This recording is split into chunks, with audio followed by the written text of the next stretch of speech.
Hello. Hey. Yeah, I'm late. Sorry about that. Crazy stuff is going on. The world is collapsing. I'm getting like text messages from everybody, phone calls from everybody. It's just a weird moment. But hello, everybody, and welcome to the adventure. Hope everybody's doing well. Yeah. I thought I was going to be able to start on time, and that was not the case. So we're a little bit. It sounds like a Thursday night. Hey, Adventurant, how are you? I do apologize for being late. I called my mom. It's her birthday today, so I wanted to wish my mom happy birthday. And then in the middle of that, I got called by a colleague, a fellow teacher, and had some issues that I needed to take care of with a particular student. So that sort of bloomed into things, and that prevented me from being able to set up the way that I needed to. And yeah, sort of snowball effect. If you ever think that teachers don't have to work when they get home, that is almost always not the case. I tend to find myself working at very odd times, weird points, and I'm getting more texts. So,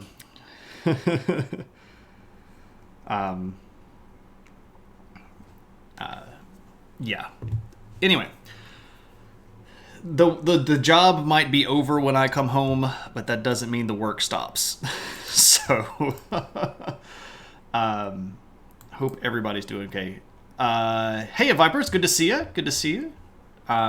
Yeah, okay, so this is Adventures in History, and my name is Shane, and I didn't get to do my pre-checklist, so I'm just making sure that everything actually works and the volume's working, so there's good. Yeah, that's nice. Yeah, this is Adventures in History, and what we do is we talk about history, and we sort of make fun of history a little bit, and then we might make fun out of history a little bit. But the overall goal is for us to learn in an atmosphere that is laid back, non-threatening, super chill, and a place where everybody can laugh and goof off and just have a good time, right? Friday morning here, 2 a.m., got a big can of coffee. Nice. I have tea, which my lovely wife made for me because I did not have time to make myself tea. My wife is a gem, and I greatly appreciate her. Learn? I'm out. Hey, Moose, good to see you. Well, you're about to learn some people later on tonight, so I hope that they do not have a similar attitude. You're a gem. That's spelled this way. Be here for a bit and run out and get a COVID booster shot and a flu shot. Kelly, good to see you. We need to catch up sometime, Kelly. I don't know how actively you do the Discord thing, but maybe we can talk on Discord or something. We have not spoken in a while, and just want to check in and see how things are. If you've got some time, we should try to schedule something. I'm usually free after about 3 o'clock in the afternoon during the weekdays. And then during the weekends, it's a little bit more sketchy. But let me know if you get some time. Let's see. What else is going on? We're sort of back on regular track. Last week, we did a little bit of a special episode where we started doing some history on the We Didn't Start the Fire song by Billy Joel. And we did that for Thursday night stream and then a special bonus Friday evening stream. But we are back in the swing of history tonight. And the way that we do history is, here on Thursdays, we do history chronologically. And we look at stuff in chronological order. But because that's really hard to do in the span of a global sort of scheme, we have decided to break things down by centuries, and we are currently doing the 3rd century of our Common Era, which is the year 200 to the year 300. And we're sort of looking at snapshots of each one of these big geographic and political regions in that period of time. And we are tonight going to look at sort of the Central Asian world. Basically, what is today Central Asia and India, all the countries named various Stan, and then the country of India, and kind of get an idea of what's going on there during this, our 3rd century. I've been working on trying to get certified to teach computer science. Oh, well, that is an admirable goal and would go a long way in today's world towards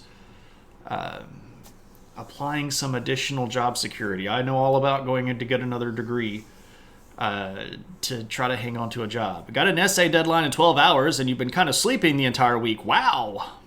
Not your ideal way, but better than not at all. There we go.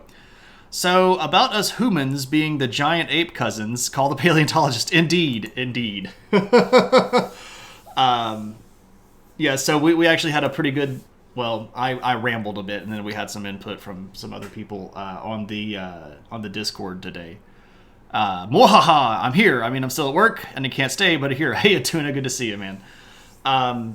Tuna got a link to a rather spurious Facebook video that was purporting to explain how giants used to live all over the world, and then I took a little bit of time to type out some sort of debunking proofs against that concept. So there we are. And I absolutely have no problem doing that. If you ever run across something that you feel like might be a bit sketchy, or even if you just want some opinion on it, if it's a clip that I can watch, I'm not necessarily going to be able to set aside an entire documentary's worth of time, right? So watch this 3-hour movie and tell me what's up with it. Yeah. But hey, I've got this thing, I saw it, is it okay? I don't have a problem looking over that stuff. I really do enjoy that. And if I can get good information out there to get rid of the bad information, that would be a net positive for me. All right, so let us begin by talking about the Kushan Empire. We have talked about the Kushan Empire several times on stream. They have been a topic that we have covered now for about 3 centuries. You've considered a job in white hat, but you couldn't hack it. I appreciate that pun. And we've been talking about the Kushan Empire for a while, and the last time we came through, the Kushan Empire was at its height, and it was minting all of these big gold coins, and it had established sort of dominance on trade, basically between 2 halves of the world, between the Asian half of the world over here and China and Japan and Southeast Asia, and the more European side over here. And they sat right in between all of these areas, and they were just making money like crazy. And as we know about things, that is not necessarily always going to stay that way. But if we take a look at our Kushan Empire at its height, we see a fairly large-sized empire.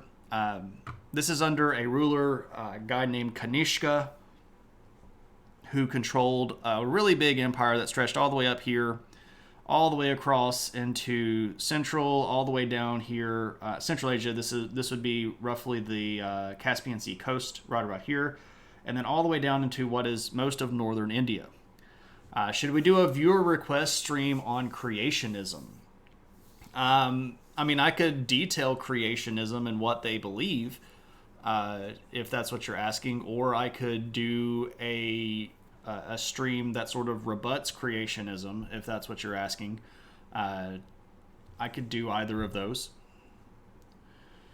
But yeah, so we've got a really big Kushan Empire that is sitting on top of all these big trade routes, all these big cities. It's a really big place. Now we've got a couple of other places down here. We've got some Tamil kingdoms.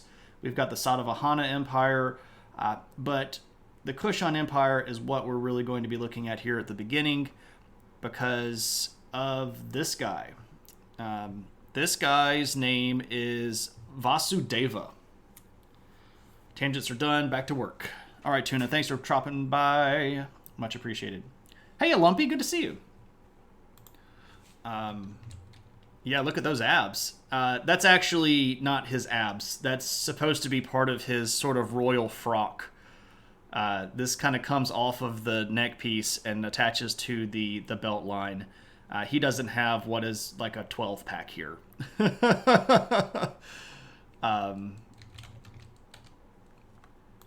those of you that do not know my friend Lumpy, you should totally go check out Lumpy. He is a Twitch streamer that does Minecraft in an amazing way that is incredibly detailed.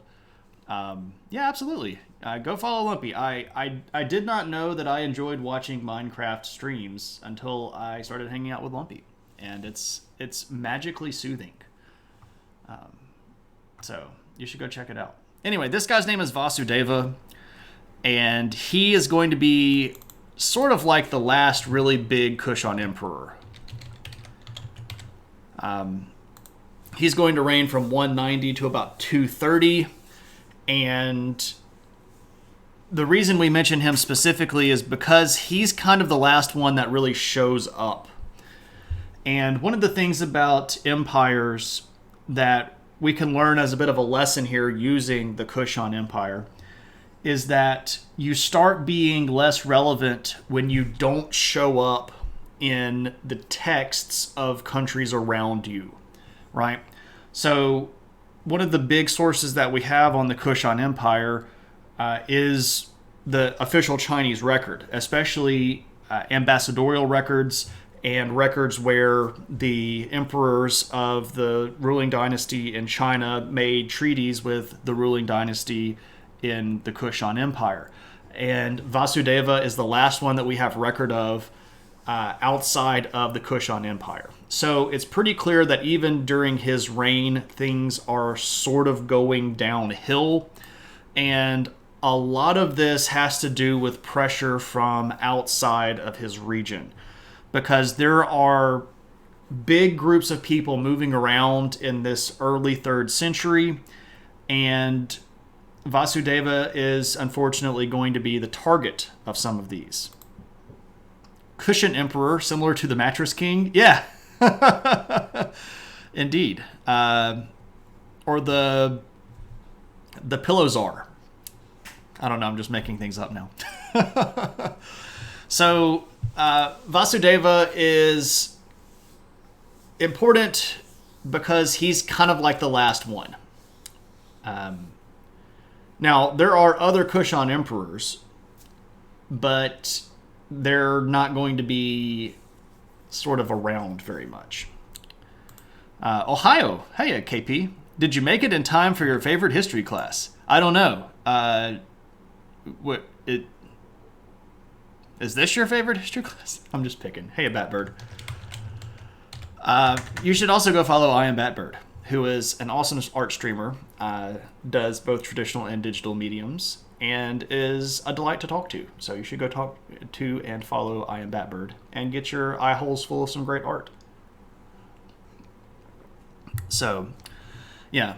Old Vasudeva is going to go sort of the way of the dodo, and so are the Kushan empires. The issue that we have here are, again, these people from the outside. And if we look at the map, and we zoom in a little bit, so the sort of heart of the Kushan Empire is right around this region here, and this has sort of been its traditional territory for about a couple of centuries, a couple hundred years. The region that they had reached over here into China was fairly new, and China's going to take that back fairly quickly, and a lot of the territory that they had sort of this way down in what was northern India at the time is also going to go fairly quickly.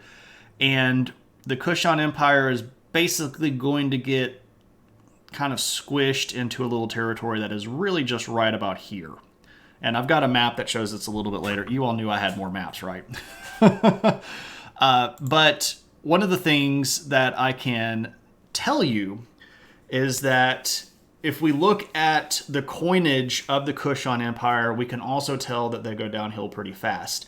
Because one of the things that had made the Kushan Empire pretty great is that, you know, they had this surplus of money, they had or wealth. They had the surplus of wealth and were able to circulate these really nice gold coins.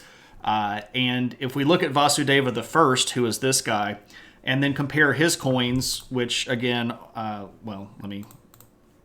so this is a coin of Vasudeva the First, If we look at a coin of Vasudeva II, who rules just a couple of decades after, we end up with this thing, which is pretty clearly not as cool of a coin. Yeah. Say it ain't so. Oh, and here we go again where my pictures are going to flash at me. All right, so Vasudeva, this is, a big gold-sized coin that's probably 2.5, 3 centimeters tall. So an inch or a little bit more than an inch tall. Compared to just a couple of decades later, we have these very small copper coins. These would be maybe 1.5 centimeters, or maybe half an inch tall. So not good when it comes to the economy. When you watch the money degrade like this, you know that something big is happening. So that was Vasudeva II. Vasudeva II. Depression expressed through old coins. Oh yeah, Lumpy. I love coins. The ancient, well, not the ancient, but the history of coinage and the study of coins is called numismatics, and I'm big on the coinage. Big on the coinage. I have a viewer request that Tell Al Hammam survey paper and what made it good. That would actually be an interesting stream to do. I wouldn't actually mind doing that, Vipers, if you wanted to request that when it came back up available. And I actually have a whole bunch of pictures from when I was at Tel El Hammam that might be of value. So that's not a bad idea at all. Spell it at chat. Numismatics. Bum, ba, bum. No abs means bad economy. Well, when you don't have money to pay for the gym membership, you end up getting the king gut. Right? All right, so Vasudeva is going to be the last one, but he's not like the actually last ruler. He's going to be the last big, powerful ruler. There are going to be other Kushan emperors after him. They're just not going to be as powerful. So what ends up happening? Well, it looks like what happens to the Kushan Empire is that these outside forces are going to try to basically blitzkrieg them. And they get attacked by several different large-sized forces at the same time, which of course is just bad news. One of them is a group called the Sasanians. Well, I shouldn't put two S's. It's one S. Nope. Sasanian. So the Sasanians are a group of people that are going to get their start over here in what we would call modern-day Iran. They're going to be sort of the original kind of Persian people. If you've ever heard of them or heard of this region called Persia, you've probably been around the stream before. But the Sasanians are going to come from this Iranian region here, and they're going to sort of take over this northern part of the Kushan Empire, and they're going to turn it into their own little world, and we'll talk about the Kushano-Sasanians in just a moment. But also, these northern Indian kingdoms, when they notice that the Kushan Empire is sort of, what's the right word here, foundering or floundering, these Indian kingdoms are going to take this opportunity to try to push them out and get out from under them. And by the end of the 3rd century, the Kushan Empire, again, is going to get pushed out of just about everything except for a little circle right around in here. So what we need to do for the rest of the stream tonight are talk about the rest of these little rulers, these kingdoms that pop up, and we need to sort of put them in context because it won't be too terribly long before other empires show up to kind of gobble up these little pieces. And this is actually a lesson that we can learn as well. When big empires fall, there is a window of time where smaller regional kingdoms have an opportunity to expand. And we see this time and again throughout history. I think the best example of that is between the collapse of the Bronze Age and the rise of the Iron Age. So at the end of the Bronze Age, you had these four really big empires that sort of sat right around here. You have the Hittites and Mitanni and the Assyrians and the Egyptians, and they sort of dominated this entire region. And then when they collapsed at the end of the Bronze Age, Kyle becomes Spartacus. I'm Spartacus. I'm Spartacus. I'm Spartacus. I'm Spartacus. Spartacus. I learned that term back in Algebra 2 class when you were given it as a word problem. Watch Shane become that old man that likes collecting coins and stuff. I have some ancient coins, and I have a fairly decent sized coin collection already. You can't remember that question, but you remember the term. Not to be confused with the Sansians who wish to see a Stark rule in Winterfell. Well played. We have a new theory about an assassin homeland. Hey, Honeycomb, good to see you. What's the new theory about the... Oh, no. Oh, I can actually tell you where assassin comes from. Give me just a second. But you got to watch out in case the Empire Strikes Back. That's true. That is very true. Very true. The Sea People. Yes! Lumpy knows about the Sea People. Correct. They were actually the remnants of a lot of kingdoms that sort of fell apart at the end of this Bronze Age and turned into this rather sizable raving horde of piratic activity that wrecked a bunch of people around this world. But what you see pop up in the place of these four empires are all of these really weird and neat and individual little kingdoms. Like you have the kingdom of Judea. Egypt breaks into four different pieces. You have Aram Damascus and these little Neo-Hittite city-states here, like Carchemish. And you have Urartu popping back up over here. And you have all these little kingdoms that have their own little regional independent cultures. Super neat stuff. But anyway, I'm getting sort of lost in the stream, and I probably need to be told to get on with it. Hashashim, there we go. We actually know Bat Bird is all on board with the Hashashim. Yep. You get hopped up on hashish, and then you go kill people. And that word from Arabic actually gets brought over here to Spain, where they drop all the H's, and that's where we get assassin. But it's assassin, because we all know that you don't say the H's at the beginning of a Spanish word. So that's actually how that manages to work its way into English. I love the fact that you all love this stuff too, and already know this cool stuff. So I do not feel slighted in the least that you all have the cool history data already. That makes me kind of a little hard on the words. I'm like, oh, look, they already know it. Yay! Anyway, okay. So these Kusano-Sasanians, who are they and where do they come from? Well, again, they are Sasanian. And if we look at the map, we can see here that the Sasanian Empire is going to, spoilers, conquer what was the old Parthian Empire. And right up here, we have this region that becomes the Kushano-Sasanian Kingdom. Assassinate them with sass. You just take this right in the heart. So we see the Kushans, again, they have been pushed down into sort of this little northern region of India, this northwestern corner, which is the Punjab and Peshawar region. We see the Gupta Empire. This is a little bit later on, probably in the early part of the 300s. The Gupta Empire is not an empire by the end of our stream tonight. But if we zoom in here on our... Okay, why are you not picking up? Hello? There we go. Zoom in here. This is sort of where we are, and I don't know how well you can see some of these names because it's kind of fuzzy, but we have the Tokharistan region and this big city up here called Merv.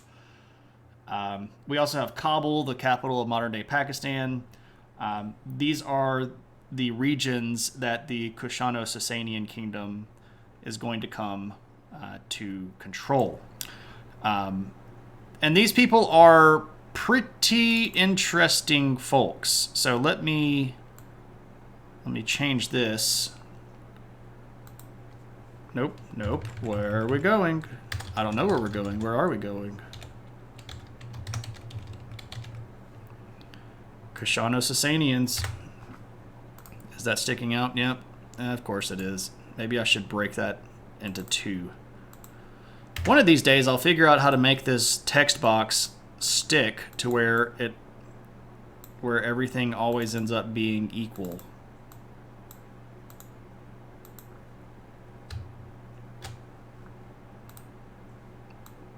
I don't know what's going on, but you get the idea. It's the Kushano-Sasanians. Heard a joke a bit ago about spoilers in a scientific context where they say spoiler alert, you say abstract alert. Oh, that's nice. I am guilty of doing abstract only research. I know that is not the right way to do research, but I am guilty of occasionally looking at just the abstract. I know. That makes me a horrible researcher. A horrible researcher. It is what it is. I'm sure that I'm probably not the only person. Getting the feeling that the British Raj was about controlling this crossroads. Yeah, that was part of it. So we're getting to It's Good to Be Maharaja, which of course is both a parody of the song It's Good to Be King by Tom Petty, which if you haven't heard is a pretty good song, but also a pun, or not a pun, but a sort of a translation of that great line from Robin Hood Men in Tights. It's good to be king.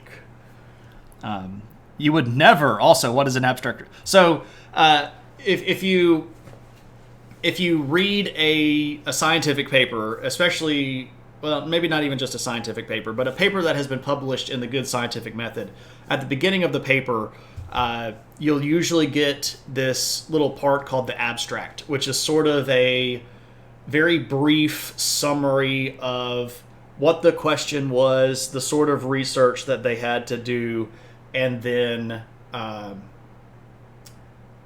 the conclusions that they had. So you can kind of get like a little snippet of the entire paper just by reading the abstract. Isn't that from History of the World Part 1? It's from a lot of places. It's Good to Be King it's from a lot of places, but the specific one that I was going for is I guess, History of the World Part 1 is great, but I was going specifically for the Robin Hood Men in Tights reference. You thought I was referencing The Lion King. I just can't wait to be Maharaja. Maharaja, by the way, is just a Sanskrit phrase that means great king, or even just king. I had originally considered naming it It's Good to Be Maharaja Jaraja, but I decided not to do that, which is King of Kings, which is the Sanskrit translation of Shah-An-Shah, which is the Persian title King of Kings. So I'm a nerd when it comes to etymology. I hope that you all have figured this out already.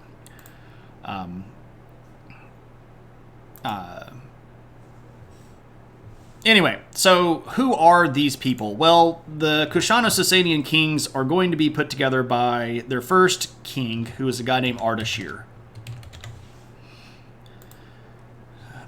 Abstracts are great, as they let you know if it's worth reading further and how relevant it is. So you imagine abstract-based research is the point where it's not necessarily to go too in-depth about something. We don't always have time to read a 50-plus page. Yeah, it's exactly where it is, Metrand. And, sometimes I don't feel like reading an 80-page paper about some abstract or some weird, obtuse sociology thing. Abstracts plus conclusion section equals research. I'm guilty of doing a lot of that too. Especially if it's a quantitative heavy paper and I get lost in the actual math parts. Yeah, I'll do that, and then I'll look at reviews of the research to see if anybody rebuts it. Which is not good research, and I don't encourage people to do that, but I'm not usually getting paid for any of this stuff, so I feel like I'm not really getting anybody cheated. Anyway, let's look at Ardashir and take the the focus off of me being weird. This is Ardashir. Ardashir the first Kushano-Sasanian king. He's going to take over this region in about 233, and he is going to rule until about 245. And he is going to be very successful in his campaign against the Kushan Empire. He's going to take 3 of their provinces from them, and that's going to be the beginning, or sort of the heartland of an empire that will begin to expand not too long afterwards. Hey, Martest, good to see you. Everybody needs to go follow Martest. And eventually, Martest will be streaming, and I'll be able to go check in with him myself. So go follow Martest, who is a cool guy. Wrote a paper for a school assignment in an awful way a few years ago. Found it really difficult to write the entire paper, so you just wrote an abstract. Then you rewrote that abstract with lots more words to have an essay. Yeah. That's not usually how you do it, but it's also not completely wrong. You're not supposed to write the abstract first. But what you did effectively was just write a wordy outline, so I'm not going to give you points off for that. Anyway, this is Ardashir. Ardashir is going to have a pretty great relationship with the Sasanian Persians. Of course, they're from the same family. And what's interesting about the relationship here between the Kushano-Sasanians and the Sassanid Empire, who goes on to be sort of a really, really big one. The Sassanids are going to rule from this period all the way up until the late 600s and become the biggest Persian power since Cyrus the Great. The relationship between the Kushano-Sasanians and the Sassanids is one that's a little bit fuzzy.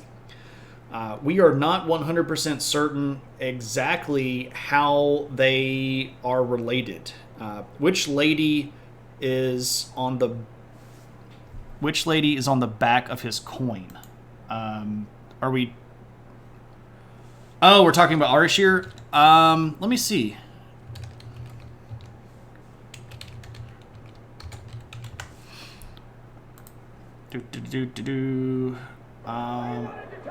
I don't know. Are you not entertained? Good gracious, Steve! Steve! Throw the Steve emotes in for the raid. Hey, everybody. And hey, Steve. Steve, you've been very kind lately with the raids, and I really do appreciate that. You're a super cool guy. If you're not following my friend Steve's sketches, please go do so. He's a cool guy. He's a great artist. Very, very... I don't know how to say this other than he's very giving of his skill. And spends a lot of time helping people learn how to art better. And could probably charge a whole bunch of money for the sort of stuff that he gives away for free. And does so both willingly and happily. Just don't slack around. If he gives you stuff to do, like homework, you better go do it, because if not, he'll get on you. I don't actually know who that is on the back of his coin, Honeycomb. I do not know. So, for those of you that might not know me, my name is Shane. I am a historian and sociologist and armchair archaeologist whenever I can get away. You almost died. Got collector immediately after you... Okay. So... I'm a character in Steve's Darkest Dungeon game, and I've apparently almost died the last 2 raids. And that's unfortunate. I was sort of a house, and I was wrecking bad guys left and right, but, you know, you get swarmed by spiders, what can you say? So, no, the same dungeon. Oh, well. Maybe it just wasn't my place. Maybe it just was not my place. Just not my thing. So, anyway, I'm Shane. I do history and sociology and archaeology stuff. This is the Adventures in History channel.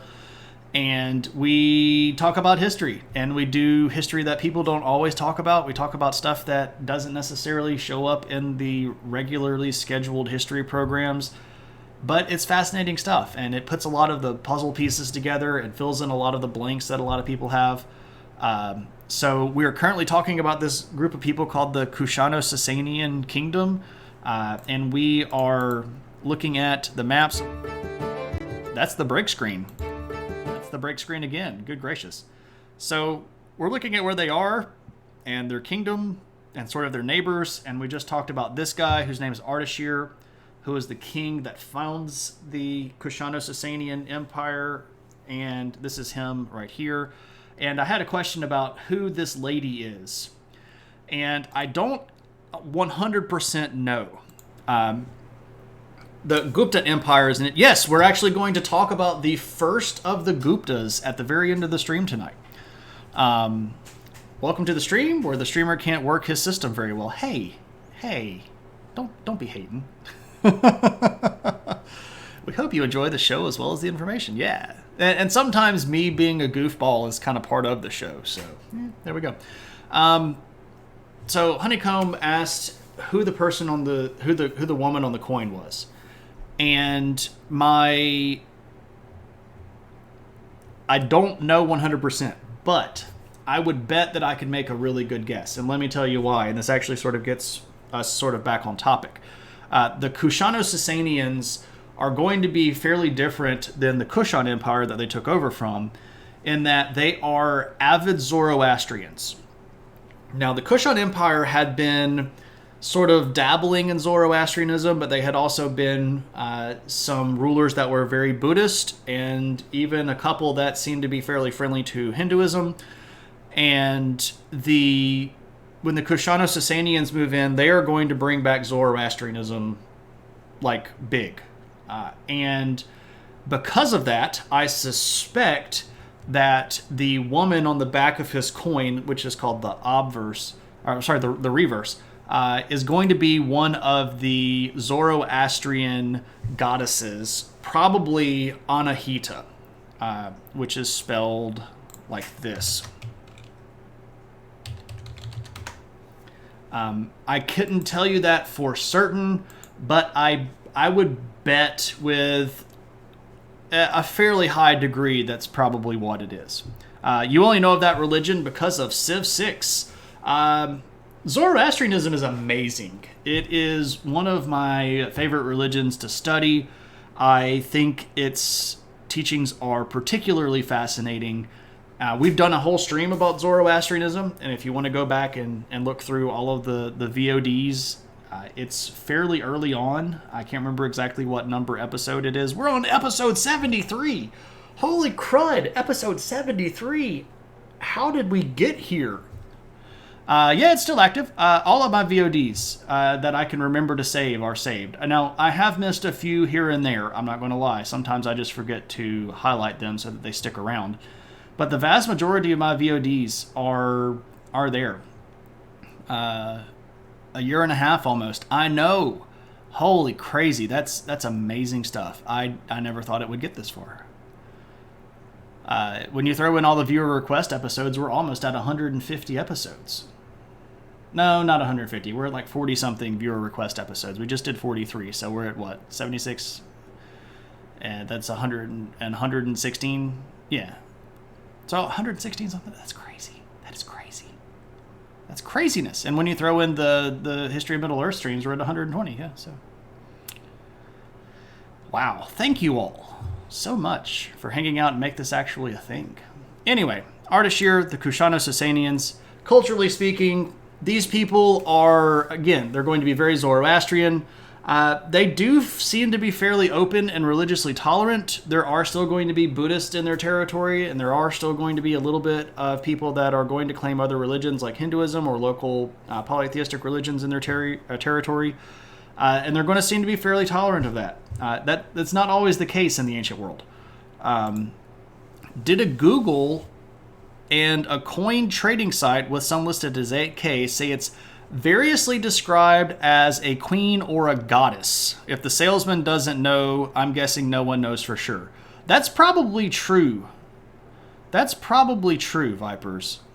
And thank you for looking that up. Yeah, that's very kind. So, artistically speaking, the Kushano-Sasanians do a lot of stuff that is very syncretic. They're going to take a little bit of Persian art. They're going to take a little bit of the really old leftover Greco influence that goes all the way back to Alexander the Great, which was about 600 years before this. They're going to take some of the Buddhist-inspired art, and they get some pretty interesting stuff. And I have a neat little image here of this guy, who is a later Kushano-Sasanian king, a guy named Hormizd. And yeah, I know that's a funny name. It's spelled like this. What about the Gundam streams? No. I was talking specifically about history stuff, though. I don't even know how many Gundam streams I've done. Lots. So this is a metal relief figure of a ruler named Hormizd in the sort of Kushano-Sasanian style. So we've got a lot of stuff going on here. We've got a headdress that looks very much Persian with the sort of wrap and bowl type. We've got the trident, which is very much referring back to Hindu stuff. We've got some weird / neat looking wrapped waist garments, which are pretty clearly from some of the regions that would have likely been some of the Stan stuff, some of the regions that would today be countries that end with Stan. We've got all these armbands, which are pretty clearly influenced by Indian heritage. We've got breeches. Look. Yes, he's got robot arms. He's clearly Dr. Octopus. Hashtag never skip leg day. He's got some abs, so is the economy good again? The economy's moving back up for the Kushano-Sasanians. But what I'm trying to point out here is that this guy, in this one little piece of imagery, can point at several different cultural ties from all over this Central Asian world. So the Kushano-Sasanians are going to inherit not only the territory of the Kushan Empire, but also a lot of their sort of metropolitan status. If you'll remember, or if you weren't around for last stream when we talked about the Kushan Empire, they were very multicultural. They had a lot of different people moving through their territory because of all of the trade that ran through, and this gave them access to lots of different cultural elements. And they sort of had this buffet-style ability to take cool things that they saw from other cultures and just sort of merge it with their own. And the Kushano-Sasanians are going to continue that. So they're going to be fairly consistently using this sort of syncretic art style where they bring in stuff from all over the place. And it's pretty neat. They're going to use different languages. One of the things that you can get a sense of a ruler through is what languages they use to do their sort of their royal inscriptions. If I build a big temple and I want everybody to know that I built it, so I put Shane made this temple, what languages am I going to write that in? And that tells you a lot about me. So I would probably write it in English because I speak English. But in a lot of the Kushano-Sasanian inscriptions, you see stuff in multiple different languages. You see Greek still hanging around. You see Persian language. You see some of the Bactrian local dialects show up. You see Sanskrit sometimes. So this is really an interesting conglomeration of peoples, and it's really, really cool. And even though they are friendly with the Persian Sasanians, they are not always going to line up eyeball to eyeball with the Kushano-Sasanians. I'm sorry, with the Sassanid Empire. He's a unit. All right. Wrong. Okay, so that was the Kushano-Sasanian Empire and Ardashir. Now things change, and stuff especially in northern India, is going to start getting a little bit varied. Most of northern India, down to about the middle part of India, had been under the control of these larger Kushan Empire dominating forces. And when the Kushan Empire goes away, who gets to take over? And the answer is lots of people. And we're going to talk about some of the big ones. We do not have time to go through every single one of them, so I'm going to give you the ones that I think are pretty neat. This is a little bit of a biased selection, heads up. But I get to do that because it's my show. If I don't get to your favorite kingdom in India, I apologize. So let's take a moment to talk about Vakatakas. And that is how you say it. It's not Vakatakas or Vakaticus. It's accent on the first syllable and the last syllable. Vakatakas. Yeah. And I've got a map here that actually shows a lot of these, and we'll refer to this particular map a few times because it's a good map, right? It's a map. Whee! All right, so here we have Vakatakas, and this particular kingdom is situated here in the central part of India, and it's a pretty neat one. They are going to show up sometime in the middle part of the 2nd century. So somewhere around 250 or so is when they're going to show up. And their first ruler is... Ooh, that got out of control. Pretty big. Nagas. Please be mermaid people. No, they're not snake people or mermaid people. The first ruler of the Vakatakas or the Vakataka dynasty is this guy, which I just put in. His name is Vindhya Shakti. And now you're sort of coming to understand how difficult it was for me to try to come up with a rhyming pun for some of these rulers. What rhymes with Vindhya Shakti? Not so much. You should watch the History of the World, I guess, video on stream someday. It's really good. I see the laughing sign there. And I'm wondering if that's because you know that I hate that video. Venti Latte. Vindhya Shakti. It's closer than I got, Junk. I appreciate that. They're not related to snakes. No, they're not related to snakes. So, Vindhya Shakti, who is this guy? Well, we don't know very much about him.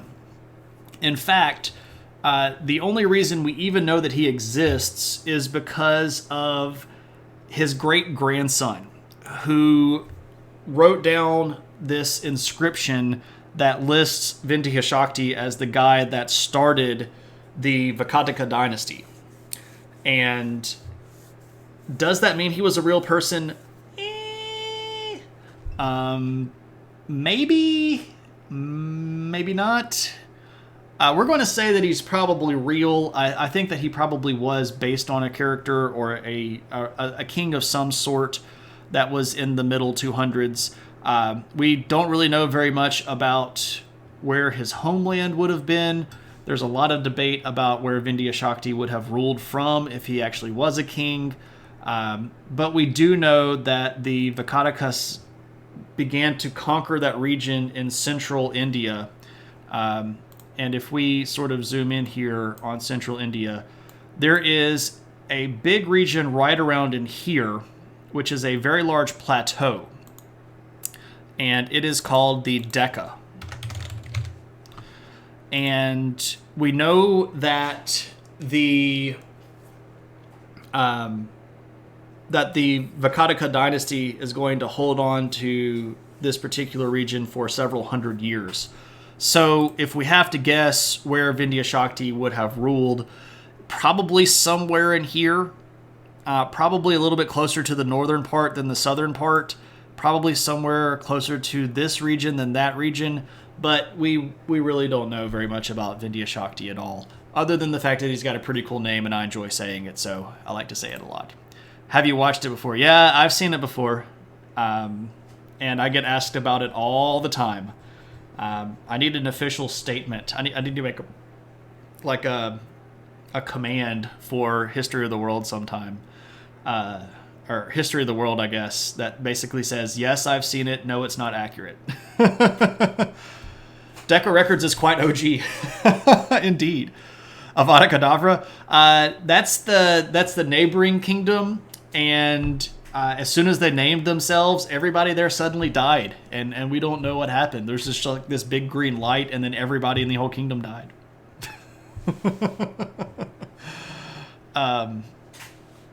Somewhere in here. Right? And here's the thing. I'm okay with not being specific. As a historian, what I find really irking and what really gets under my skin is when people go, we know exactly everything. We don't know exactly everything. We don't even know a lot of things sometimes. Sometimes we have like 2 or 3 inscriptions that talk about this guy, and that's all that we have to go on. And then you can combine that with a little bit of historical, archaeological reference. Hey, it's Sophie. But that doesn't mean that we actually know. And it's okay to say that we don't know. I would rather say I don't know and we can't prove it than try to come up with some like definitive proof only to find 5 years later at an archaeological dig that I'm completely wrong and then I have to backtrack it, right? Yeah, there's Sophie. So for those of you who don't know, Sophie's Quest is a fellow history streamer / archaeology streamer / game streamer, and you should totally go hang out on her channel because it's a good time.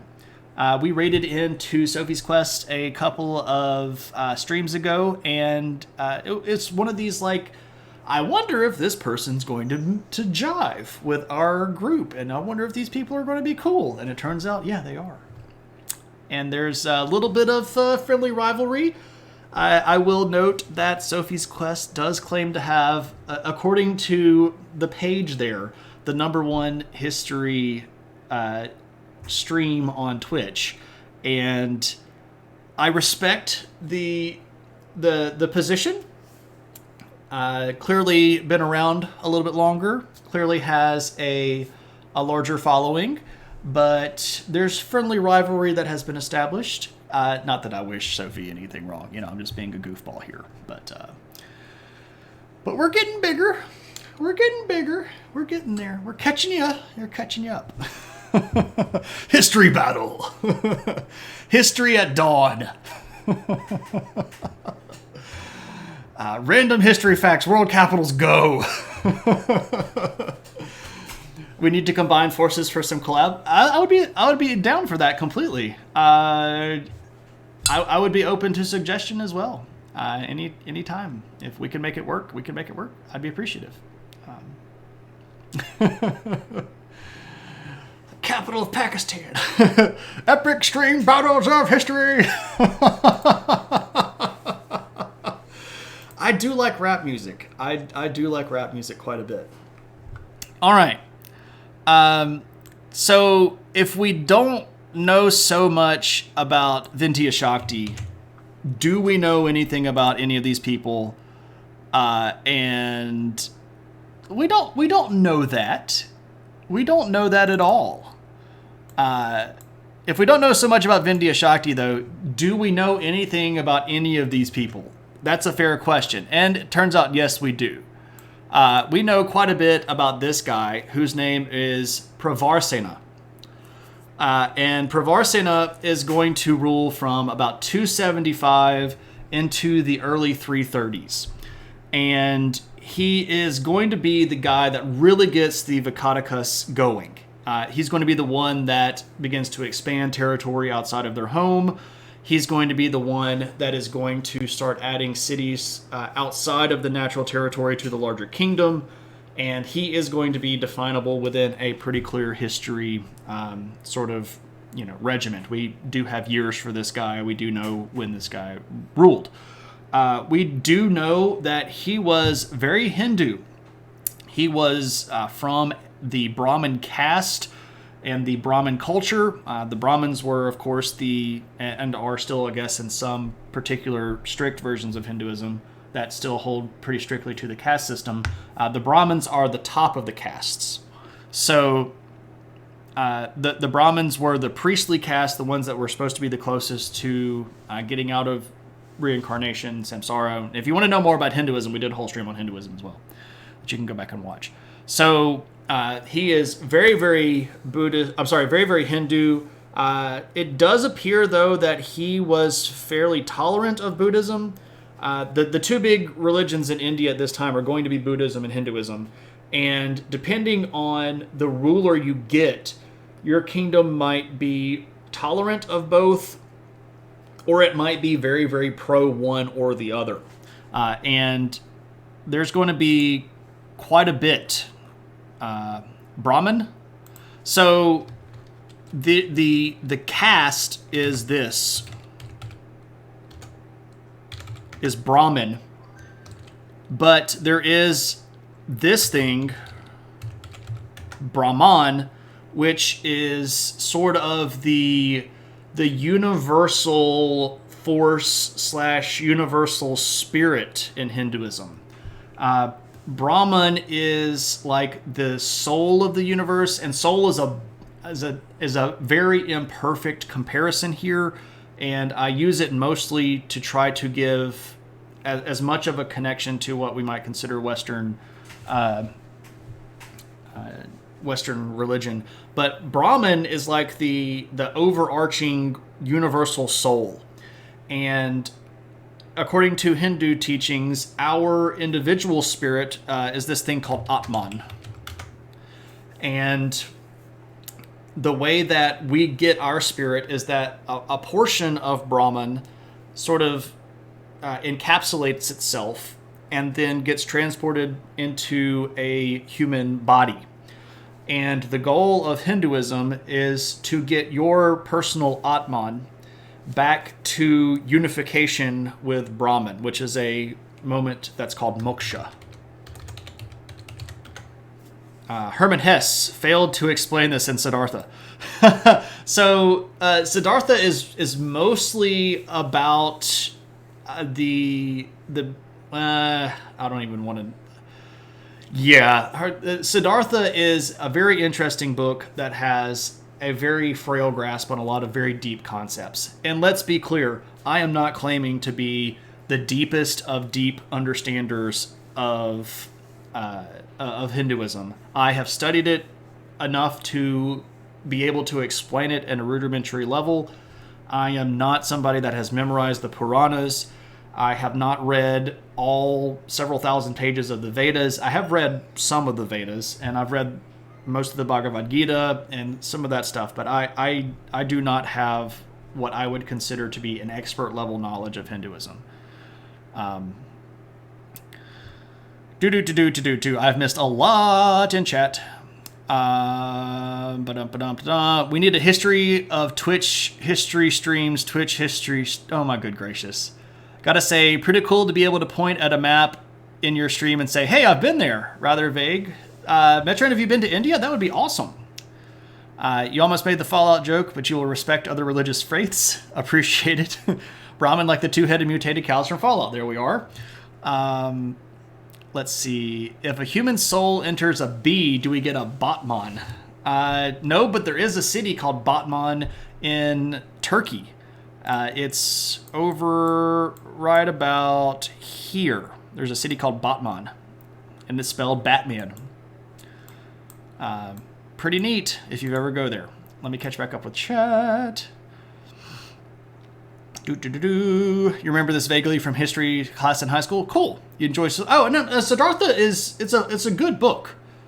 It's a good book. It's a good story. It's a very good narrative. Historicity, though. These words are very familiar, especially moksha. So moksha is actually used both in Hinduism and Buddhism as the release from the cycle of reincarnation. The cycle of reincarnation is called samsara. In Hinduism, there are 4 things. There's dharma, karma, samsara, and moksha. So dharma is sort of like the proper way to live and the right way to do things. And you do the right thing for who you are. And by following your dharma, you gain karma, which is not like you laugh at somebody and then a truck hits you. There's no such thing as instant karma in Hinduism. Karma is sort of a weight or a value that's added to every single one of your beliefs and your actions. So at the end of your life, if you have more positive karma than negative karma, you move forward in the cycle of samsara, and eventually you gain enough momentum to break out of the cycle of samsara when you reach moksha, and then your spirit, Atman, reunites with Brahman, and you're done. Been to Tiruchirappalli in Tamil Nadu. Yeah! In Kerala and Mumbai. I am jealous. I have never been to India. I had an invitation extended to me from so there's a college over here in India called, right around in here in India, called Serampore College. And I had an invitation from one of the history professors there to come over to Serampore College to help them digitize a lot of records. And I couldn't make it work because I couldn't afford to take months and months of time off of work to go over and do it. So I had to turn the option down, but it was very nice. So I had the opportunity to go hang out over in India for months, but just didn't work. The closest I've ever come is eating really good Indian food, which I do quite love. All of those. In Ireland, we have Armagh. Yeah. You left Samsara and the musics are so good. Nice. Ask Becca about her time in India. I have heard some of Becca's Indian adventures, and they are quite interesting. I don't know why I keep hitting the break screen. I have not actively used the break screen in forever. All right, so let's talk about...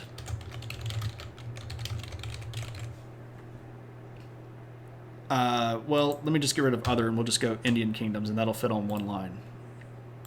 All right, so here are some other Indian kingdoms, right? Not just... Oh, I forgot to show you. I've got some art that I was going to show you. Boom. Okay, so this particular image here is a Hindu image that is on the wall of a particular shrine at a place called Ajanta, and this is an example of Vakataka art. You spent 3 weeks there, but it was part of a combined effort from your school and an Indian host family who had cooperation with 10 years. Oh, that's cool. Yeah, I'm very lazy tonight, and I feel like taking all of the breaks. Yeah, so this is Vakataka art at a place called Ajanta. And the shrine itself is pretty big, and it's got a lot of other pieces of pretty neat art. But I felt like I needed to show something else to kind of put a point on that. All right, so let's actually go back to our map here, and I'm going to point out a few pieces, or a few places rather, and we're not necessarily going to talk about them in super depth, but I do want to mention them. All right, so here we have the Vakataka, and if people are interested, we can talk about the Nagas. Give us the opportunity to experience India from non-touristy way. Yeah, see, that's the thing. Like, I don't like going to places and just doing the super touristy stuff. I appreciate going to a place and renting a vehicle and being able to drive myself around and being able to go to places that are not necessarily on what you might call the bus tour. I feel like that can get you a little bit more... I don't know, it can just make it seem a little bit more real, right? Because you get out of the way and you get to some of the places that are a little bit off the beaten path, some of the smaller cities, and you can really experience a place a little bit more. You know, if you go to to France and you go to Paris, you get a French experience, right? You cannot deny that Paris is very French, culture-y. But you get outside of Paris, and France is very different, especially down in the south. France is very rural in many places. It has a lot of very laid-back places, and it's pretty cool. How did Naga come to mean snake person? So the relationship there is from the original Sanskrit word. The original Sanskrit word Naga literally just means serpent, right? And in a lot of mythology, especially Hindu mythology, you're going to see some kind of like quasi-humanoid serpents. But I guess I can switch back over to this because we're not talking about the map. So the serpents in Hindu mythology, or the Naga in Hindu mythology, are not necessarily like half human, half snake things, but serpents in a lot of mythology are generally a symbol of wisdom and knowledge. And some of the Naga that are in the Hindu mythology are effectively as wise or wiser than humans. So, you get this association that way. Now, in modern mythology, or in things like Dungeons and Dragons, or various other fantasy worlds, you get your full-out snake people that way. So, there is a link. So, Naga just means serpent in Sanskrit. Can you use your driver's license like in Europe? Yeah. So, depending on where you go, if you have a valid United States driver's license, you can drive in their country. Now, some countries want you to have what's called an international driver's license, which is really just a fancy piece of paper, and it costs a substantial amount of money. But you can go to various places in the United States. Usually here in America, it's AAA, which is a sort of a roadside assistance group. And they can make you an international driver's license, which is supposed to basically certify that you can drive anywhere. But the way that you qualify for the international driver's license is by having an American driver's license, right? So there's no sort of special credentials that you have to get. When I've rented cars in any of the places that I've been, they've asked to see my United States driver's license, and they just make a photocopy of that. And I have driven in... I've driven in Jordan, I have driven in Turkey, I've driven in Greece, and I've driven in Italy, and it's never been a problem. You just go to the car rental place, you show them your driver's license, they make a copy of it, and you're good to go. And don't ever feel bad about asking questions like that. That's perfectly legit. Like, I have no problem answering stuff like that. We hiked through the mountains through a special cooperation with a forest ranger group. I bet that was beautiful. Walking around lots of smaller villages as well as non-touristy cities. Yes, there you go. Oh, you got to go to weddings. That would be really neat. Your favorite thing about France is Paris syndrome, a sense of disappointment exhibited by some individuals when visiting Paris who feel that the city was not what they expected, a severe form of culture shock. So, Vipers, that is true for a lot of cities that are what you might call tourist destination cities. I can give you like my most severe feeling of this culture shock thing is the first time that I got to Rome. When I first got to Rome and I got out in Rome and I realized that basically everywhere you go in Rome it smells like urine. That was a moment that I was like, ugh! And then we started going to the places in Rome that are, the big places. Like you go to the Forum and you go to the Colosseum and you go to, so here's an example. We got off of the subway and we start walking down this road and we're going to the Pantheon, one of the more famous buildings in Rome. And we walk past this, tenement that was built in probably like the 1960s. We walked past this big building that was clearly a bank. We walked past this big building that was clearly a brothel. And boom, there's the Pantheon. Like it's in this little square. It's got this little, flagstone square, and there's the Pantheon, and then there are more apartment buildings on the other side. And it was just kind of like, this is not Rome. Where are the aqueducts? Where are the people in carts? And why is everybody riding a scooter on the sidewalk? And now, I enjoyed my time in Rome. I have been all over Rome now.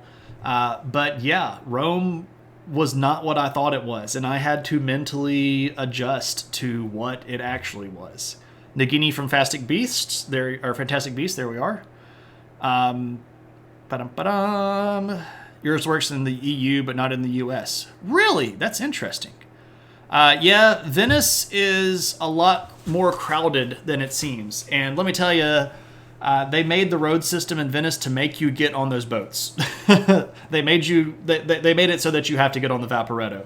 Because otherwise, it's just an absolute nightmare to try to navigate through Venice. The roads they don't intersect in straight lines. They don't have blocks. The road system was made before the modern system of cars was invented, and they don't have cars on the island anyway. Man, it's crazy. Venice is neat. The best parts of Venice are not the touristy parts. They're the slower parts that are out on the western part of the island, or some of the smaller islands that are out in the lagoons. Oh yeah, good stuff. Madrid was kind of like that for you. You like the museums and the natural park, right? Stockholm was the opposite. You lived there for 2 years and you loved all of it. See, I've never been to Stockholm. My wife has been to Stockholm, and I think enjoyed her time there. It smelled like pee. It did. Eating at large traditional wedding feast in India was the best food experiences. Hey man, that sounds amazing. I am jealous of Indian food at a wedding feast. That seems like pretty high up the list, even in my imaginary food. Stockholm is beautiful. You haven't been there for a while due to Corona, even though you live an hour away from it. Oh. Same for Sweden. You lived in Uppsala. Oh, neat. See, all of these people that have lived in Sweden. My wife spent 2 summers in Sweden. One of the best times had in Germany. We missed our tour group and got stuck in Yeah, so like the little things like that can sometimes be more real than the kind of touristy things. All of your friends in Sweden got COVID. Oh man, that stinks. Yeah, so there's my wife saying Stockholm is beautiful. Yeah. Stay safe, everybody. The world is crazy, and this thing hasn't gone away yet. And unfortunately, I don't know if it's going to go anyway in the next couple of months. If I don't get to go somewhere next summer, I'm going to get real upset. I'm getting really itchy. I haven't been anywhere in like 2 years, and I know that is very first world problem of me. And I probably should be happy that I have my health in my life and shut up about it and just go back to talking about India. So let's talk about some Indian kingdoms. Hey, JMR. Good to see you.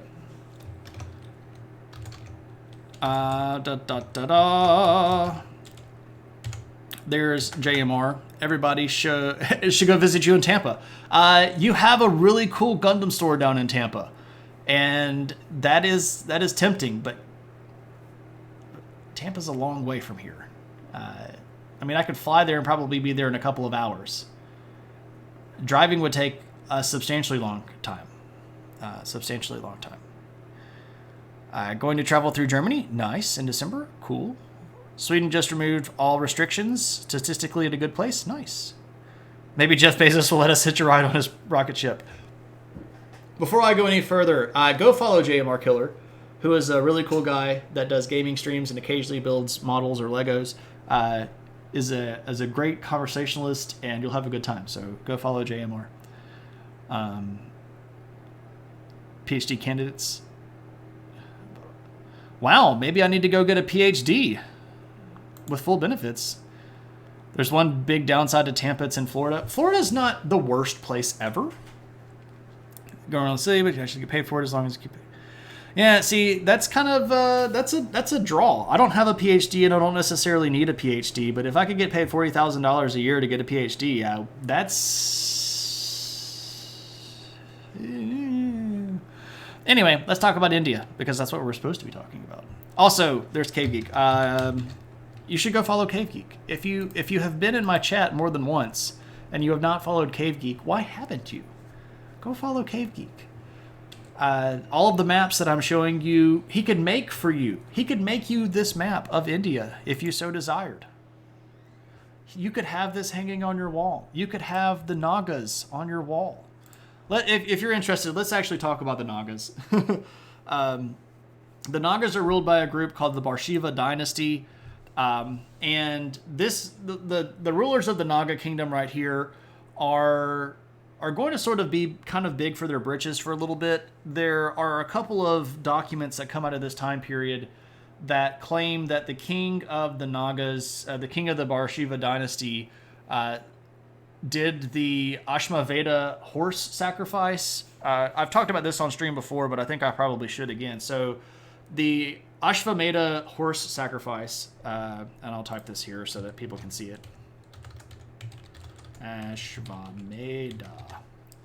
Ashvamedha horse sacrifice. Basically what you do is if you are a king and you think that you're a really big deal, you find a horse and you get a little guard unit and you let the horse wander around in your kingdom. And at the end of the year, if nobody has challenged your right to rule by killing the horse, you then sacrifice the horse, and this means that you are king of all of the lands that the horse wandered into. Yeah, so there is at least one document that says the king of the Nagas, the king of the Barshiva dynasty, did the Ashvamedha sacrifice 10 times. So there you go. This guy's a pretty big deal, I guess. I'm missing chat. Just as long as you keep up a 4.0, you need to move to Sweden. Caveat, if you're living in Stockholm, 50% of your money will be sunk in rent and another 30% in taxes. So there we go. Also, the people are universally very petty. Wow, that's unfortunate. Wow,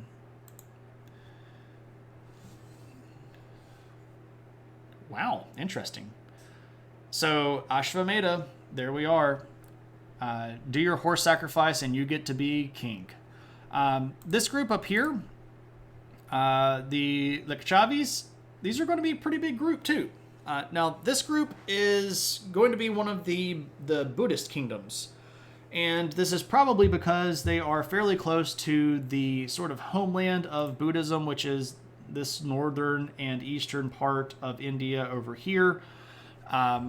And they're going to be sort of in an interesting position to make some alliances. You're going to see the Kachavis intermarry with the Barshivas over here in the Naga territory.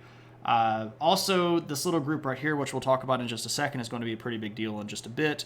But we do need to mention some of the larger groups down here in the south, like the Pallavas. They're going to mostly be a small kingdom at this point. However, as we follow India into our next century, these guys are going to get pretty big, and they're going to end up taking over a large portion of this southern part of India. Of course, we still have our Tamil kings down here, the Cholas, the Pandyas, and the Cheras. Our Tamil kingdoms down here in the southern part of India.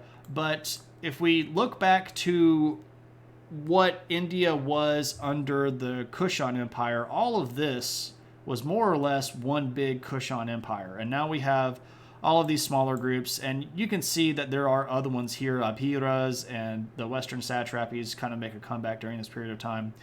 But what I can tell you is that this isn't going to last very long. And they don't last particularly very long throughout history, and part of that is proven by, it was really hard for me to find photos of any of their stuff. I did find this, which is a coin from the Lichavi.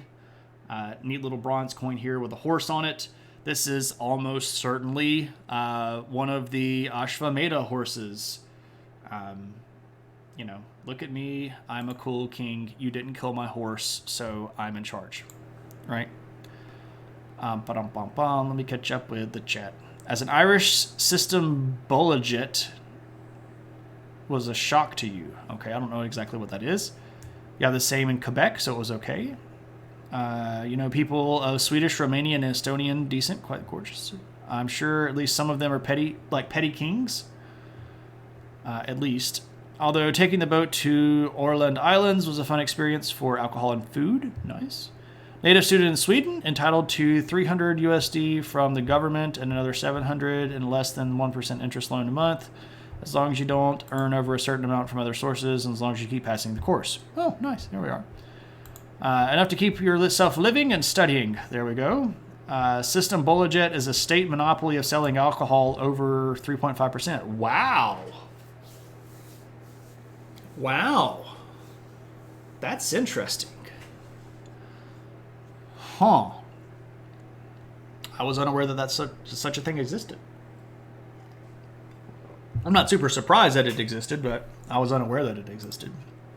In my state, if you try to sell beer or liquor or wine, you are required to purchase your alcohol from the state-run distribution service. And they charge you a lot of money. So if I decided that I wanted to open a store that sold beer, I would have to purchase my stock of beer from the state warehouse. It's the only group that you can purchase alcohol from. And if you make alcohol in the state, you are required to sell it to the state. So if you are a local distributor in beer, you have a really hard time selling your product out of the state of Mississippi because you have to pay for this sort of special tax to allow yourself to sell outside of the state, which just blows your bottom line out of the water. And this, of course, is because my state, which is Mississippi, is very backwards, and it likes to pretend that it is still very Puritan, very, very conserved Christian, is how it likes to present itself, but it is not in practice. It has one of the highest obesity rates in the nation. It has one of the highest murder rates in the nation. It has one of the highest domestic abuse rates in the nation.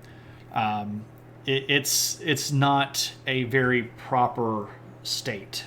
We have one of the highest drug addiction rates in the nation, highest opioid deaths in the nation. Oh yeah, we're amongst the highest, if not the highest, sexually transmitted disease rates in the nation, lowest education in the nation, lowest per capita income. But we keep our alcohol locked down. Whatever. Anyway,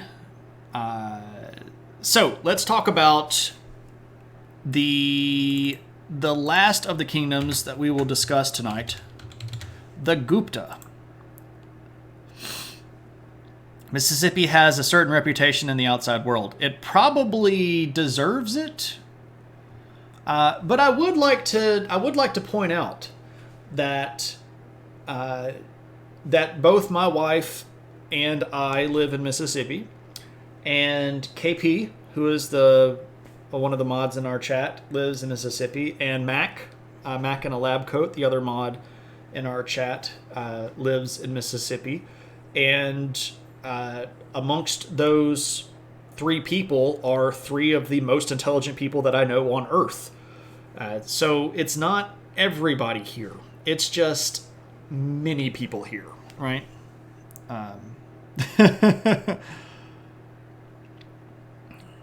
But at least you're not Alabama. Well, Joey, when I didn't live in Mississippi, I lived in Alabama. Except alcohol addiction is a major killer here. It is. Hey, Finesse, I'm doing well. How are you? You have Florida man? Indeed. You read that with a very cartoon voice. We do keep to ourselves. We keep to ourselves quite a bit. There are very, very smart and very intelligent people that live here.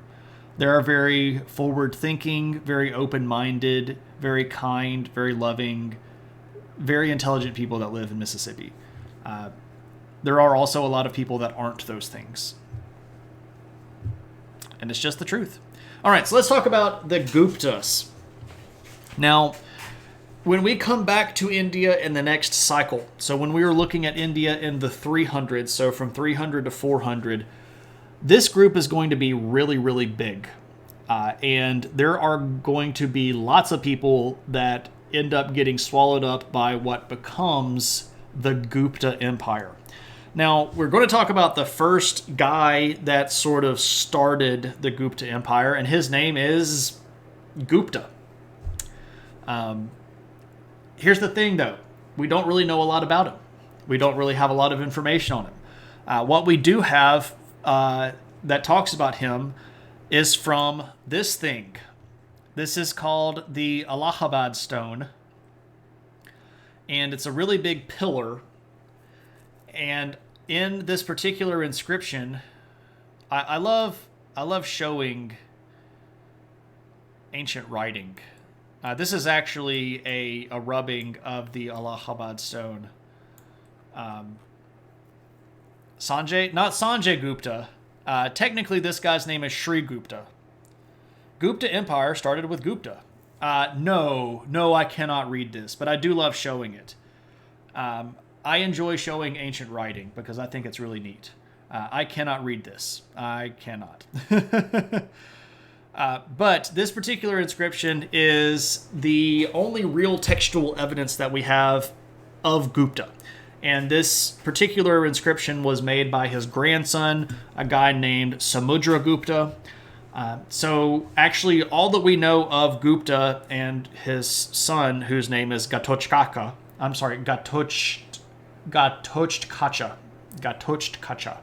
Sorry, some of these names are particularly difficult to pronounce. Gatotchkacha. There's this weird TK sound there in the middle that always gets me.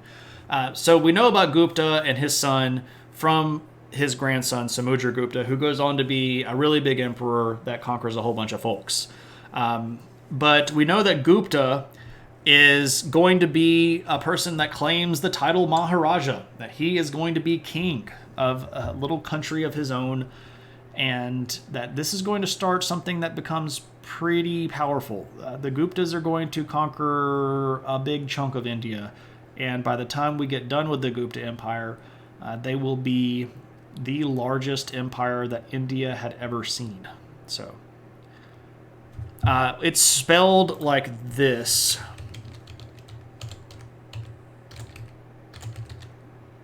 Gatotkacha. Gatotkacha. That's how it's spelled, though. Kind of hard to say, especially if you're just trying to rattle it off. All right, ladies and gents, that is actually going to wrap it up for me tonight. But as always, this does not mean that we have to say goodbye. If anybody has any questions about this material, or if anybody has any redemptions that you want to do with adventure points, remember that below the chat you have adventure points, and you can spend those however you so desire on any sort of cool thing that you want to spend them on. So, what's in the news? Do you have anything specific that you'd like me to talk about, or would you just prefer me to kind of choose what I'm interested in and then ramble about it? Either way is fine. Some people do try to say like, hey, tell me about this thing, and then I'll kind of ramble about anything really. Let's talk about Tunisia. I don't know how many people keep up with Tunisian government or the happenings in Tunisia. Let me show you where Tunisia is. Let me turn on the modern borders. Tunisia, aka Tatooine. I'm just joking. But they did film the scenes that are supposed to be Tatooine in Star Wars in Tunisia. So this country right here is Tunisia, here on what used to be the old homeland of Carthage. Tunisia, back in 2011, Angela Merkel departure. We could talk about Germany too, if you're interested. I think Schultz is probably going to end up being the next PM But we could talk about that later on if somebody else wants to talk about it. There we go. So here's what's going on in Tunisia. Tunisia in 2011 was the epicenter of a This is why I love my wife, by the way. Not only is she brilliant, she makes really good Star Wars references. Thank you, dear. That's lovely. I appreciate the devil out of that. So anyway, Tunisia was the epicenter of this particular event that spread through the Arab world called the Arab Spring. This was in 2011, and this started because a particular citizen inside of Tunisia had been harassed by the police.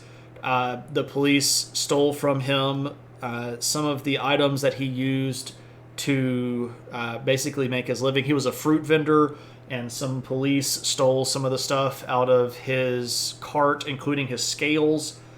And the guy went to the local governmental magistrate in Tunisia, and the magistrate said, "We're not going to do anything about it." So the guy went and purchased some gasoline and went to the middle of an intersection and doused himself with gasoline and set himself on fire. And this was sort of a process that had been building up inside of Tunisia, because the government of Tunisia was very, very, very corrupt. It was a leftover remnant of a lot of Cold War policy. One of the things that happened in the Cold War, especially from the side of the British and the Americans, is that in many of the emerging countries that sort of came into their own during the Cold War, America and Britain would back these very hardline militant Islam leaders because they knew that a lot of these Islamist leaders, especially people that followed what's called the Wahhabi movement, would never pick either communism or capitalism. Basically, America and Britain decided if they're not going to side with us, we may as well prop up the hardline Muslim leaders who won't side with anyone, right? And this is where we get Muammar Gaddafi. This is where we get Omar Bashir down in Sudan. This is how we get a lot of the Hosni Mubarak in Egypt and the Assad regime in Syria. This is where all of these big militant leaders came from. Shah Pahlavi in Iran.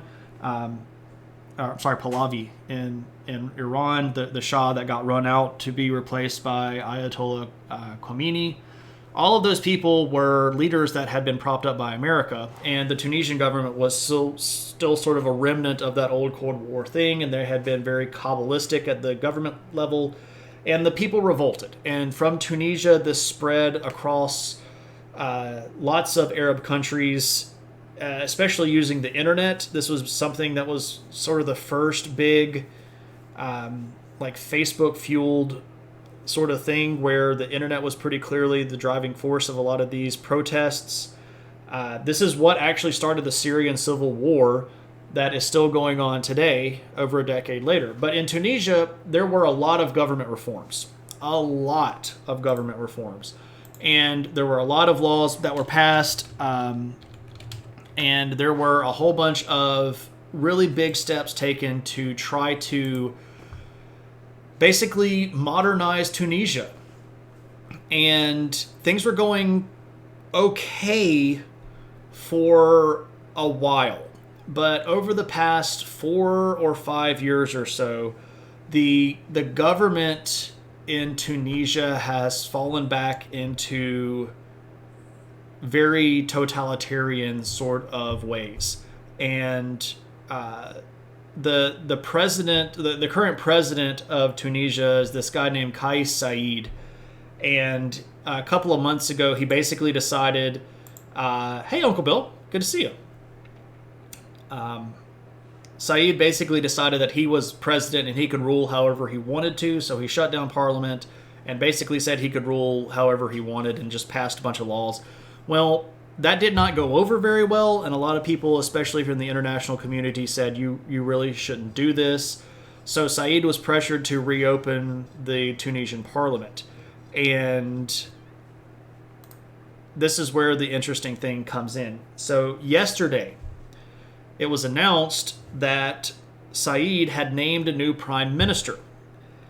And he named a lady prime minister. And this is sort of being heralded as this glorious moment in Arab countries. Najla Ramdani is her name. Ramadani.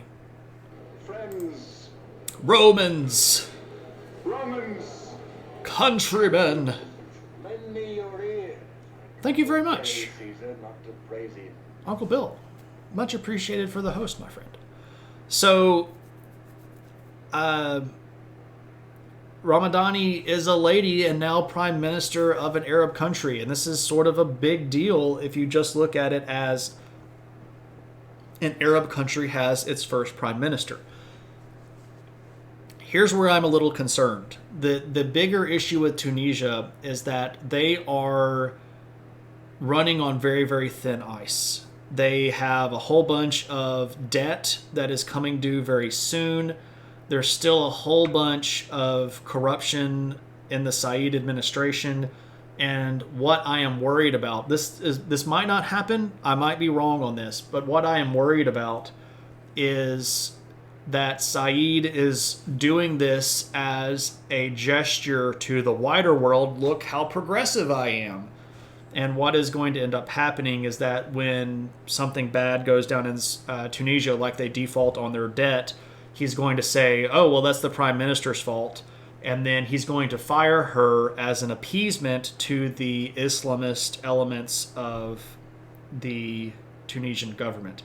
So that's what I'm worried about. I don't know if that's going to happen, but I'm kind of worried about that. I hope it doesn't happen, but there we go. All right, so let's talk about elections in Germany. So Angela Merkel, who has been prime minister or chancellor, technically chancellor in Germany for a while now, several different terms, has decided after her last struggle into power that she was no longer going to run for position. Her particular party, the Christian Democratic Party, has seen fewer and fewer seats in the parliament in Germany. And last time Germany had to pick a prime minister, a chancellor. I keep saying prime minister because I'm thinking Tunisia. The last time Germany had to pick a chancellor, it took them a really, really long time before Merkel could put together a coalition that was willing to work with her. And she had to concede a lot of positions inside the cabinet and give up a lot of ground to get that to happen so that she could remain chancellor. Well, in the last election, she had chosen a guy that was actually not in her party, but in her larger coalition, and said that this guy should be the next chancellor. But what ended up happening is that her party, the Christian Democratic Party, did not win the majority of the seats. In fact, that went to a progressive, more left-wing party that's headed by this guy named Schultz, who, because of the power sharing agreement that Merkel had to work out in the last German election, Schultz was the sort of the finance minister guy in Germany. And he had been over the German response to COVID. And the German government response to COVID was incredibly generous, light years beyond what America did. One of the more generous packages of any country in the world to support their citizens during the COVID shutdown economic situation. So Schultz had a lot of good sort of momentum behind him, and his party actually ended up winning the majority, or the largest number of seats. Nobody has a clear majority. His party has like 26% of the seats in the parliament.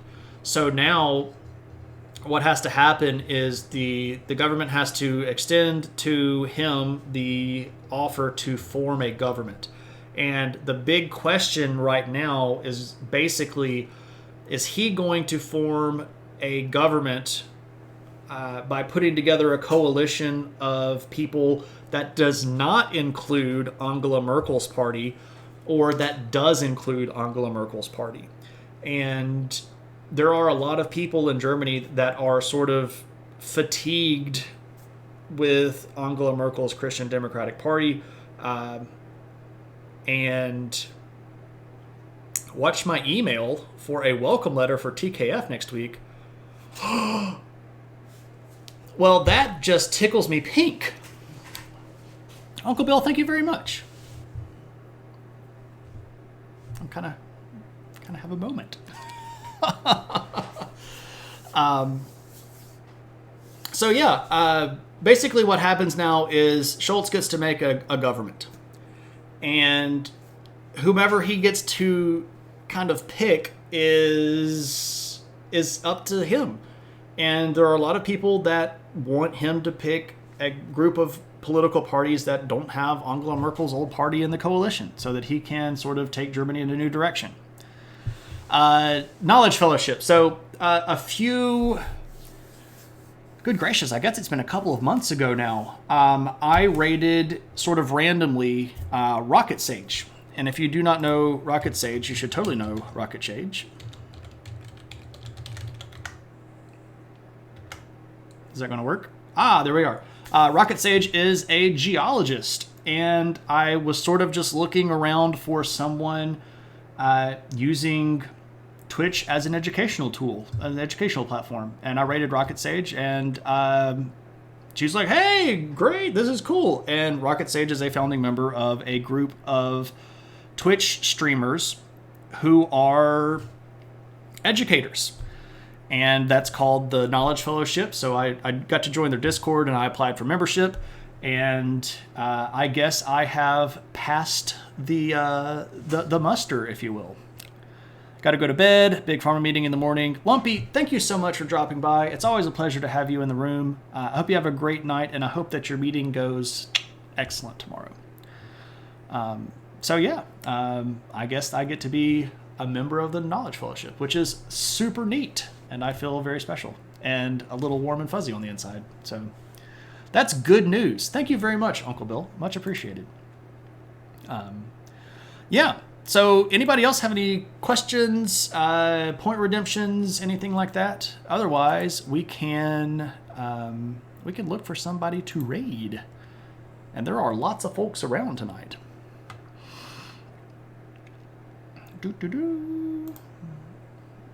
Anybody have any last minute questions? I'm Spartacus! I'm Spartacus. I'm Spartacus! I'm Spartacus! I'm Spartacus! I'm Spartacus! I'm Spartacus! I'm Spartacus. Kyle, thank you so much for that gift subscription. And Martest, welcome to the adventure. You've got a couple? Hit me with it, Uncle Bill. Go for it. Have I done the History of Spartacus stream? I have not done a specific History of Spartacus stream. However, I have talked about Spartacus in a stream when we were talking about Rome. Well, that's just unacceptable. We could do a History of Spartacus stream. Batbird has 20k channel points. All right. Well, Batbird, we are currently full up. I did get a point redemption last time. So the next point redemption viewer request episode is going to be on Nazi flight and post-World War II world. So basically, what happened to all the Nazis after World War II? And where did they all end up? That was redeemed by KP.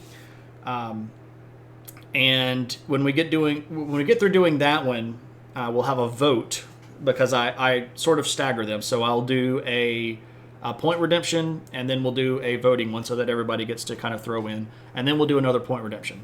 So Batbird, I have a feeling So Batbird did the first redemption on History of Israel Part 2. And if I'm reading the tea leaves correctly, I suspect that this next one might be History of Israel Part 3. Egyptologist Melissa in Denial is playing Stardew. Sophie's Quest. Right. I actually just raided Sophie's Quest last week, and I just met Sophie. Well, was it last week? Yeah, I think it was last Tuesday. I raided Sophie's Quest. I think. Yeah. So, Uncle Bill, I was actually thinking about raiding another person that should be in the Knowledge Fellowship, who is a philosophy professor that teaches philosophy in college, who's a really cool guy named Eris. And I was thinking about going to raid Aristotle and maybe put him on your radar. Also, Eris is just a really cool guy and does a lot of really cool stuff. So I think that's probably where we're going to head. Why can't I see? Where's my chat? I'm a soothsayer. History of Shane, an episode fully dedicated to travels in history. So Metran, we have actually done something similar to that before. My wife, Brittany, requested a photo-only stream. And I literally just showed pictures the whole time of places that I've been to. And I would be totally up for doing that again if somebody wanted to do that as a viewer request. So next time we have a viewer request, which will be on Tuesday, if you want to throw that into the hat as a show and tell picture stream, people might vote for it. I think that's probably going to do it for me, though. I'm getting to the point where my... Joey spent 20k points for that. Okay, my bad. I know that Brittany brought it up. I do remember now that you were like, we should just do it. Here we go.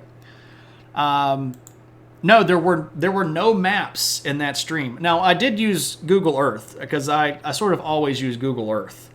But I did not show any maps on that one. It was just photos of places that I have been. And we showed pictures of castles and tumuli and Native American mounds and all that stuff. It was pretty fun. Joey, I apologize for forgetting that. That was quite a while ago. You have an office chair. Yes, I do need to come get that. I do.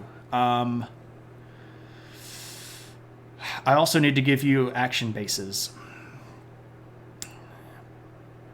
Maybe we... KP, I'll talk to you on mod chat tonight if I can. My hiney hurts. We need to go raid somebody. Speaking of needing an office chair. All right, let's go raid Eris. Aristotle is a really brilliant guy. He is a philosophy professor. He has a PhD in philosophy. He is open to just about any question that you want to ask. He actually sort of enjoys trolling, and it takes it all in stride and in really good spirits. He's a really, really great dude, and if you don't already follow him, you absolutely should. His stream is fascinating. And what I love about and my computer just did that weird thing again where it just decided to go haywire. Okay. What's going on here? When you have an event there, it kind of connects you to that history too. I think that's really fucking cool. Okay, so I'm seeing him, but I can't see him. So anyway, let's go raid Aristotle. Thank you all so very, very much for hanging out with me. Uncle Bill, thanks for the good news. That is really awesome good news, and that excites the devil out of me. So we're going to go raid Eris. Our battle cry is adventure. If you have those lovely adventure hats, you can throw those in when we get there. The next time that you'll see me is on Tuesday night next week, 1900 Central Standard Time, where we talk about Nazis after World War II. Otherwise, I will see everybody around the bend.